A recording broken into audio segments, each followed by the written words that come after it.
CPI മന്ത്രിമാരുടെ ബഹിഷ്കരണ ഭീഷണിക്കിടെ സംസ്ഥാന മന്ത്രിസഭാ യോഗം ഇന്ന് ചേരും. വൈകുന്നേരം 3:30-ക്കാണ് മന്ത്രിസഭാ യോഗം. PM ശ്രീ പദ്ധതിയിൽ ഒപ്പിട്ടതിൽ പ്രതിഷേധിച്ച് മന്ത്രിസഭാ യോഗത്തിൽ നിന്ന് വിട്ടുനിൽക്കാനാണ് CPI മന്ത്രിമാരുടെ തീരുമാനം. മന്ത്രിസഭാ യോഗത്തിന് മുൻപ് സമവായമുണ്ടായില്ലെങ്കിൽ CPI മന്ത്രിമാർ പങ്കെടുക്കില്ല. CPM സംസ്ഥാന സെക്രട്ടറി MP ഗോവിന്ദൻ തിരുവനന്തപുരത്ത് എത്തിയിട്ടുണ്ട്. നിർണായക ചർച്ച നടത്തിയേക്കുമെന്നാണ് ലഭ്യമാകുന്ന സൂചന. VV അരുൺ നൽകും വിവരങ്ങൾ. അരുൺ, ഇടത് മുന്നണി തന്നെ കലങ്ങി മറിഞ്ഞു കിടക്കുകയാണ്. ഇന്ന് എന്ത് സംഭവിക്കുമെന്ന് കാത്തിരിക്കുകയാണ് രാഷ്ട്രീയ കേരളം മുഴുവൻ. 3:30-ക്കുള്ളിൽ ഒരു സമവായം ഉണ്ടാകുമോ? CPI മന്ത്രിമാർ മന്ത്രിസഭാ യോഗത്തിൽ പങ്കെടുക്കുമോ? ഇല്ലെങ്കിൽ പിന്നീട് എന്ത് സംഭവിക്കും?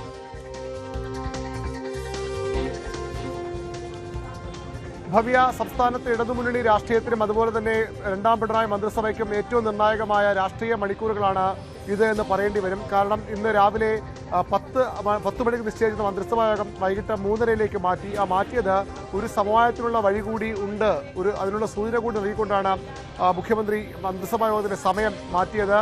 ഈ മണിക്കൂറുകൾക്കുള്ളിൽ ഒരു ചർച്ച നടക്കുമെന്നാണ് പ്രതീക്ഷിക്കപ്പെടുന്നത്. ഇന്നലെ കണ്ണൂരിൽ ഇന്ന് മുൻകൂട്ടി നിശ്ചയിച്ച പരിപാടി ഉണ്ടായിട്ടും അത് ഒഴിവാക്കി, അത് റദ്ദ് ചെയ്ത MP ഗോവിന്ദൻ CPMന്റെ സംസ്ഥാന സെക്രട്ടറി തിരുവനന്തപുരത്ത് ഇന്ന് പുലർച്ചെ എത്തിയിട്ടുണ്ട്. അതിന്റെ ലക്ഷ്യം ഒരു ചർച്ചയാണ്. പക്ഷേ എപ്പോഴാണ്, ആരുമായിട്ടാണെന്ന കാര്യത്തിലൊന്നും വ്യക്തത വന്നിട്ടില്ല. 3:30-ക്കാണ് മന്ത്രിസഭാ യോഗം. നിലവിലെ ധാരണയനുസരിച്ച് CPIയുടെ 4 മന്ത്രിമാരും K രാജനും GR അനിലും J ചിഞ്ചുറാണിയും P പ്രസാദും ഇന്നത്തെ മന്ത്രിസഭാ യോഗത്തിൽ പങ്കെടുക്കില്ല.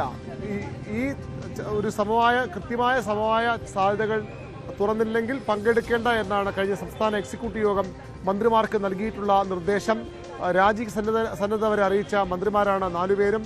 അതുകൊണ്ട് തന്നെ അത്യന്തം നിർണായകമായ രാഷ്ട്രീയ സാഹചര്യമാണ്. എന്ത് പോംവഴിയാണ്, എന്ത് പരിഹാരമാണ് CPIയെ ബോധ്യപ്പെടുത്താൻ, CPI വിശ്വാസമെടുക്കാൻ എന്ത് ഫോർമുലയാണ് CPMന് ഈ വൈകിയ മണിക്കൂറുകൾ നൽകാൻ കഴിയുന്ന കാര്യമാണ് അറിയേണ്ടത്.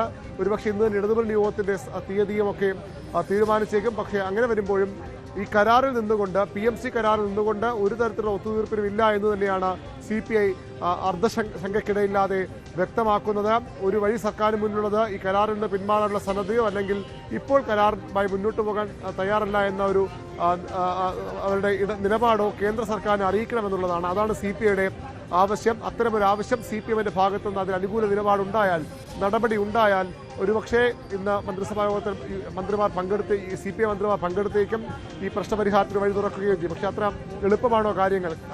കാരണം ഈ ഒരു കത്ത് നൽകിയാൽ പോലും ഈ കരാറിൽ നിന്ന് പിന്മാറണമെങ്കിൽ കേന്ദ്രമാണ് തീരുമാനിക്കേണ്ടത്. കേന്ദ്രത്തിന് അനുമതി വേണം. പക്ഷേ സാങ്കേതികത്വം അവിടെ നിൽക്കട്ടെ.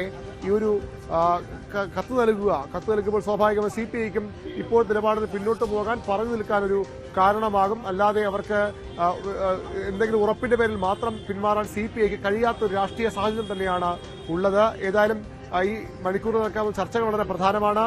CPM നേതാക്കൾ ആരെങ്കിലും ബിനോവിഷത്തെ കാണുമോ, അല്ലെങ്കിൽ ഈ അത്തരമൊരു ചർച്ചയ്ക്കുള്ള വഴി തുറക്കുമോ? ഇടതുമുന്നണി കൺവീനർ തിരുവനന്തപുരത്തുണ്ട്. അദ്ദേഹത്തിന്റെ ഭാഗത്തുനിന്നൊരു സമവായ നീക്കം ഏതെങ്കിലും തരത്തിൽ CPI നിർദ്ദേശപ്രകാരം ഉണ്ടാകുമോ എന്നൊക്കെ.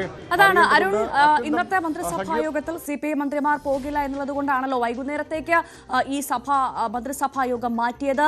ഏറ്റവും പ്രധാനമായി അതിനു മുൻപ് രാവിലെ ചില ചർച്ചകൾ നടത്തുന്നു.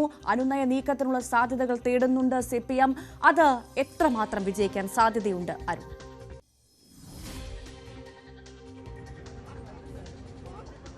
അനുനയ നീക്കം നടത്താൻ പ്രധാനപ്പെട്ട നേതാക്കൾ എന്ന് പറയുന്നത് 2 കൂട്ടർക്കും പ്രശ്നപരിഹാരത്തിനുള്ള ആഗ്രഹമുണ്ട്, പ്രശ്നം പരിഹരിക്കണമെന്ന അതീവ താല്പര്യമുണ്ട്. പക്ഷേ ഇത് 2 താല്പര്യങ്ങളും ഒരിടത്ത് കൂട്ടിമുട്ടുന്നില്ല. രണ്ടും സമാന്തരമായി മുന്നോട്ട് പോവുകയാണ്. കരാറിൽ നിന്ന് പിന്മാറാൻ കഴിയില്ല നിലപാടിൽ CPMഉം പിന്മാറിയേ മതിയാകുന്ന നിലപാട് CPI നിൽക്കുമ്പോൾ എങ്ങനെയാണ് അവിടെ ഒത്തുതീർപ്പ്, എങ്ങനെയാണ് അവിടെ രമ്യമായ ഒരു പരിഹാരം എന്ന ചോദ്യമാണ് ഇപ്പോഴും നിൽക്കുന്നത്. അതേത് മാർഗത്തിലൂടെ തുറന്നു വരുമെന്നാണ് അറിയേണ്ടത്. മന്ത്രിമാർ ഈ മുഖ്യമന്ത്രി നേരിട്ട് ഇടപെട്ടിട്ടും അത് മറികടന്നുകൊണ്ട് മന്ത്രിമാർ മുഖ്യമന്ത്രിക്ക് അതൃപ്തി അറിയിച്ച് കത്ത് നൽകിയതൊക്കെ മുഖ്യമന്ത്രി പിണറായി വിജയനെ പ്രകോപിപ്പിച്ചിട്ടുണ്ടെന്ന് കൂടിയാണ് മനസ്സിലാക്കേണ്ടത്. അദ്ദേഹം അതിൽ ഒട്ടും തൃപ്തനല്ല. അതുകൊണ്ട് തന്നെ അദ്ദേഹത്തിന്റെ നിലപാട് വളരെ നിർണായകമാണ്. പക്ഷേ പിണറായി വിജയനും CPIയെ പൂർണ്ണമായി തള്ളിക്കൊണ്ട് മുന്നോട്ട് പോകാൻ കഴിയാത്ത ഒരു രാഷ്ട്രീയ സാഹചര്യമുണ്ട്. 3ാം തുടർഭരണമെന്ന സ്വപ്നത്തിലേക്ക്, ആ ലക്ഷ്യത്തിലേക്ക് മുന്നേറുകയാണ് ഇടതുമുന്നണി എന്നാണ് അവരുടെ അവകാശവാദം. അങ്ങനെ വരുമ്പോൾ ഏറ്റവും പ്രധാനപ്പെട്ട ഘടകകക്ഷി CPM കഴിഞ്ഞാൽ രണ്ടാമത്തെ കക്ഷി പിണങ്ങി മന്ത്രിസഭയിൽ നിന്ന് മാറി നിന്ന് പുറത്തുനിന്ന് പിന്തുണയ്ക്കുന്ന രാഷ്ട്രീയ സാഹചര്യമൊക്കെ ഒരു കാരണവശാലും തെരഞ്ഞെടുപ്പുകളിൽ ഇടതുമുന്നണി ഗുണം ചെയ്യില്ല. ഈ അടുത്ത ആഴ്ച ആദ്യം തദ്ദേശ തെരഞ്ഞെടുപ്പിന്റെ വിജ്ഞാപനം വരാനിരിക്കുന്നു. ആഴ്ചകൾക്കപ്പുറത്ത് നിയമസഭാ തെരഞ്ഞെടുപ്പിലേക്ക് സംസ്ഥാനം കടക്കാനിരിക്കുന്നു. അങ്ങനെ വരുമ്പോൾ ഒരു കാരണവശാലും ഇത്തരത്തിൽ CPI മന്ത്രിസഭയ്ക്ക് പുറത്തു നിന്നുള്ള പിന്തുണയാണെങ്കിൽ പോലും ഒരു അനുകൂലമായ ഒരു നല്ല ഒരു രാഷ്ട്രീയ കാലാവസ്ഥയെ CPM-നും ഇടതുമുന്നണിക്ക് കാണാൻ കഴിയില്ല. അത് കോൺഗ്രസിന്റെ UDF-ന്റെ സാധ്യതകൾ മെച്ചപ്പെടുത്തും. അവർക്ക് അത് കൂടുതൽ പ്രതീക്ഷ നൽകുമെന്ന് CPM മനസ്സിലാക്കുന്നു. അതുകൊണ്ട് തന്നെ ഒരു പരിഹാരം വേണം. പരിഹാരം എവിടെയാണ്, എപ്പോഴാണ്, ആര് മുൻകൈ എടുക്കുന്ന കാര്യമാണ് ഇനി. അതാണ് അരുൺ, ഈ പ്രശ്നപരിഹാരം എന്ന രീതിയിൽ ഈ മന്ത്രിസഭയുടെ അംഗീകാരം വാങ്ങി മാത്രം ഈ കരാർ നടപ്പാക്കുകയുള്ളൂ എന്നൊരു ഒത്തുതീർപ്പ് നിർദ്ദേശം കൂടി ഉണ്ടല്ലോ. അത് CPI അംഗീകരിക്കാനുള്ള സാധ്യതയുണ്ടോ? അത് CPI സ്വീകരിക്കുമോ അരുൺ?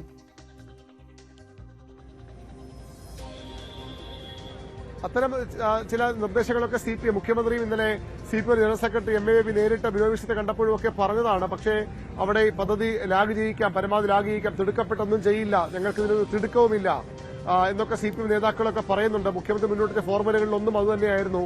ഈ ഇത്തരത്തിൽ പദ്ധതി വളരെ വൈകിപ്പിക്കാം, ഉടൻ എടുത്തിയാടി ഫണ്ട് ആവശ്യപ്പെടുകയോ സ്കൂളുകളുടെ ഒറ്റ കൈമാറുകയോ ഒന്നും ചെയ്യില്ല. അതിനുമപ്പുറത്തേക്കൊരു മന്ത്രിസഭയുടെയോ അല്ലെങ്കിൽ ഇടതുമുന്നണിയുടെ ഒരു ഉപസമിതിയെ വെച്ച് ഇതിന്റെ നിരീക്ഷണത്തിൽ ഏർപ്പെടുത്താം എന്നൊക്കെ പറയുമ്പോൾ അതൊക്കെ എത്രത്തോളം പ്രായോഗികമാണ്, നിയമപരമായി നിലനിൽക്കുന്ന ചോദ്യമാണ് CPI തിരിച്ചു ചോദിക്കുന്നത്. അവിടെയാണ് ഒന്നുകിൽ കരാറിൽ നിന്ന് പിന്മാറണമെന്ന് അസന്ദിഗ്ധമായി CPM പ്രഖ്യാപിക്കണം, മുഖ്യമന്ത്രിയോ വിദ്യാഭ്യാസ മന്ത്രിയോ പ്രഖ്യാപിക്കണം. അല്ലെങ്കിൽ ഒരു കത്ത് ഈ പദ്ധതിയുമായി മുന്നോട്ട് പോകാൻ ഇപ്പോൾ സംസ്ഥാന സർക്കാർ താല്പര്യമില്ല എന്ന് പറഞ്ഞുകൊണ്ട് ഒരുപക്ഷെ അത് നിയമപരമായും സാങ്കേതികമായും നിലനിൽക്കുന്നതായിരിക്കില്ല. പക്ഷേ എങ്കിൽ പോലും അത്തരം ഇനിഷ്യേറ്റീവ് നയപരമായ രാഷ്ട്രീയമായ ഒരു തീരുമാനം CPM വിദ്യാഭ്യാസ വകുപ്പ് കൈക്കൊണ്ടേ മതിയാകൂ എന്നാണ് CPI വ്യക്തമാക്കുന്നത്. അതില്ലാത്ത പക്ഷം കടുത്ത നിലപാടുകളിലേക്ക് അവർ പോകും. ഇന്ന് മന്ത്രിസഭ ബഹിഷ്കരിച്ചാൽ 4-ാം തീയതി CPIയുടെ സംസ്ഥാന കൌൺസിൽ ചേരുന്നുണ്ട്. കുറച്ചുകൂടി കടുത്ത നടപടികളിലേക്ക് പോകാൻ അവർ നിർബന്ധിതമായി തീരും. അത് അസാധാരണമായ രാഷ്ട്രീയ സാഹചര്യം ഇടതുമുന്നണിക്ക് രാഷ്ട്രീയ പ്രതിസന്ധിയായി കൊണ്ടുവരും. അവിടെയാണ് പ്രധാനപ്പെട്ട കാര്യം അരുൺ. ഈ CPIയുടെ ഒരു അഭിമാന പ്രശ്നമാണിത്. അങ്ങനെ ആയി മാറിക്കഴിഞ്ഞിരിക്കുന്നു. പാർട്ടിക്കുള്ളിൽ പോലും CPM-ന് വഴങ്ങണ്ട എന്നൊരു പൊതുവികാരം ഉണ്ടായിരിക്കുമ്പോൾ അത് ഏത് തരത്തിൽ നേരിടാൻ സംസ്ഥാന സെക്രട്ടറിക്ക് സാധിക്കും അരുൺ? അതുതന്നെയാണ് 45 വർഷത്തെ പാരമ്പര്യമുള്ള 1980-ൽ കോൺഗ്രസ് ബന്ധം ഉപേക്ഷിച്ച് ഇടതു മുന്നണിയെ ശക്തിപ്പെടുത്താൻ ഇടത് സർക്കാർ അധികാരത്തിലെത്താമെന്ന് പറഞ്ഞുകൊണ്ട് വന്ന ഒരു മുന്നണി രൂപമായതാണ് CPM-ഉം വലിയ പിണക്കങ്ങൾക്കൊക്കെ ശേഷം.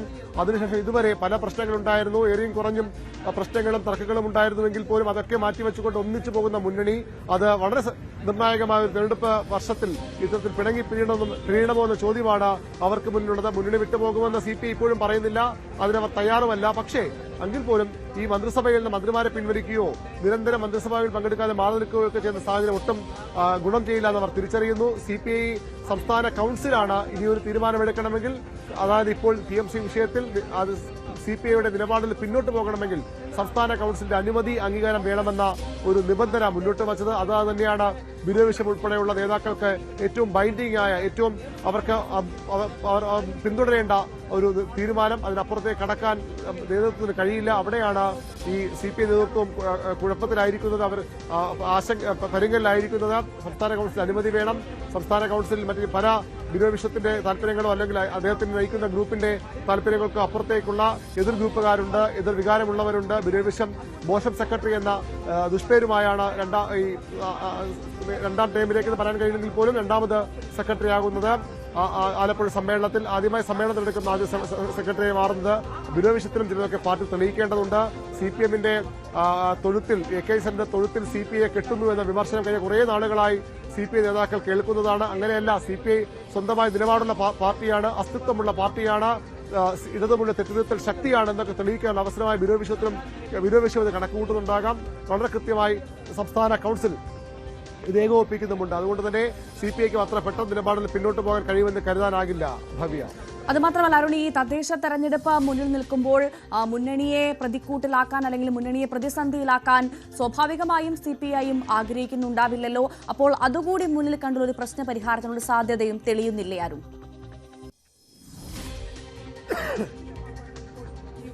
തീർച്ചയായിട്ടും അത്തരം നിരവധി പ്രശ്നങ്ങളുണ്ട്. തദ്ദേശ തെരഞ്ഞെടുപ്പ് ദിവസങ്ങൾക്കപ്പുറം വേണമെങ്കിൽ പറയാവുന്ന തരത്തിലേക്ക് എത്തി നിൽക്കുന്നു. നിയമസഭാ തെരഞ്ഞെടുപ്പ് പടിവാതിൽക്കലാണ്. അവിടെ CPIക്കും മുന്നോട്ട് പോകണമെങ്കിൽ, അവർക്ക് അവരുടെ ശക്തി വർദ്ധിപ്പിക്കണമെങ്കിൽ ഇടതുമുന്നണിയുമായി തന്നെ ചേർന്ന് പോകണമെന്നൊരു സാഹചര്യമുണ്ട്. കോൺഗ്രസിലേക്ക് ആ മുന്നണിയിലേക്ക് പോയാൽ പോലും അതിപ്പോൾ ആലോചിക്കുന്ന പോലുമില്ല എങ്കിൽ പോലും എങ്കിൽ പോലും അവർക്കും പിടിച്ചു നിൽക്കാൻ ഇടതുമുന്നണിയിൽ നിൽക്കണം. പക്ഷേ അവരുടെ അസ്തിത്വം പണയം വെച്ചുകൊണ്ട് രാഷ്ട്രീയ നിലപാടുകൾ മറന്നുകൊണ്ട് ആ ഒരു ഒത്തുതീർപ്പിലേക്ക് പോകാൻ CPIക്കും കഴിയാത്ത സാഹചര്യമുണ്ട്. തീർച്ചയായും VV അരുണാണ് വിവരങ്ങൾ നൽകിയത്. ഏറ്റവും പ്രധാനപ്പെട്ട ഇന്ന് എന്ത് സംഭവിക്കും, വലിയ തരത്തിൽ പിരിമുറുക്കം സംഭവിക്കുന്നുണ്ട്. രാഷ്ട്രീയ കേരളം ആകാംക്ഷയോടുകൂടി കാത്തിരിക്കുകയാണ് ഇന്ന് എന്താണ് നടക്കാൻ പോകുന്നത് എന്നറിയാൻ. VV അരുണാണ് വിവരങ്ങൾ നൽകിയത്. അതുമായി ചേർത്ത് വെക്കേണ്ട മറ്റൊരു വാർത്തയാണ് നെല്ല് സംഭരണത്തിൽ സർക്കാർ മില്ലുടമകളുമായി ഇന്ന് വീണ്ടും ചർച്ച നടത്തും. ഇന്നലെ എറണാകുളത്ത് മുഖ്യമന്ത്രി മന്ത്രിമാരുമായി ചർച്ച നടത്തിയിരുന്നു. ഇന്ന് നടക്കുന്ന ചർച്ചയിൽ മില്ലുടമകളും പങ്കെടുക്കും. വൈകിട്ട് 4 മണിക്ക് സെക്രട്ടേറിയറ്റിലാണ് ചർച്ച നടക്കുക. മുഖ്യമന്ത്രിയും കൃഷിമന്ത്രിയും ഭക്ഷ്യമന്ത്രിയും ചർച്ചയിൽ പങ്കെടുക്കും എന്നുള്ളതാണ് പ്രത്യേകത. ഇതിൽ ഏറ്റവും കൂടുതൽ ശ്രദ്ധിക്കേണ്ട കാര്യം 3:30 മന്ത്രിസഭാ യോഗം നടക്കുകയാണ്. ആ മന്ത്രിസഭാ യോഗത്തിൽ പങ്കെടുക്കാതെ CPI മന്ത്രിമാർ മാറി നിൽക്കുമ്പോൾ അതിനുശേഷം വൈകിട്ട് നടക്കുന്ന നെല്ല് സംഭരണവുമായി ബന്ധപ്പെട്ട ചർച്ചകളിലാണ് ഇപ്പോൾ വിട്ടുനിൽക്കുന്ന കൃഷിമന്ത്രിയും ഭക്ഷ്യമന്ത്രിയും അടക്കം മുഖ്യമന്ത്രിക്കൊപ്പം മുഖാമുഖം ഉണ്ടാകുമെന്നുള്ളത് തന്നെയാണ് ഏറ്റവും പ്രധാനപ്പെട്ട കാര്യം. അപ്പോൾ അതിനു മുൻപ് CPIയിലടക്കം എന്ത് സംഭവിക്കുമെന്നുള്ളതാണ് രാഷ്ട്രീയ കേരളം ഉറ്റുനോക്കുന്നത്. CPI മന്ത്രിമാർ മന്ത്രിസഭയിൽ പങ്കെടുക്കുമോ ഇല്ലയോ എന്നുള്ളതാണ് കാത്തിരുന്ന് കാണേണ്ടത്. എന്തായാലും അതിനുശേഷമാണ് നെല്ലുമായി ബന്ധപ്പെട്ട വിഷയത്തിൽ മുഖ്യമന്ത്രി CPI മന്ത്രിമാർക്കൊപ്പം ഇരിക്കാൻ പോകുന്നത് എന്നുള്ളതാണ് ഏറ്റവും ശ്രദ്ധേയമായ കാര്യം.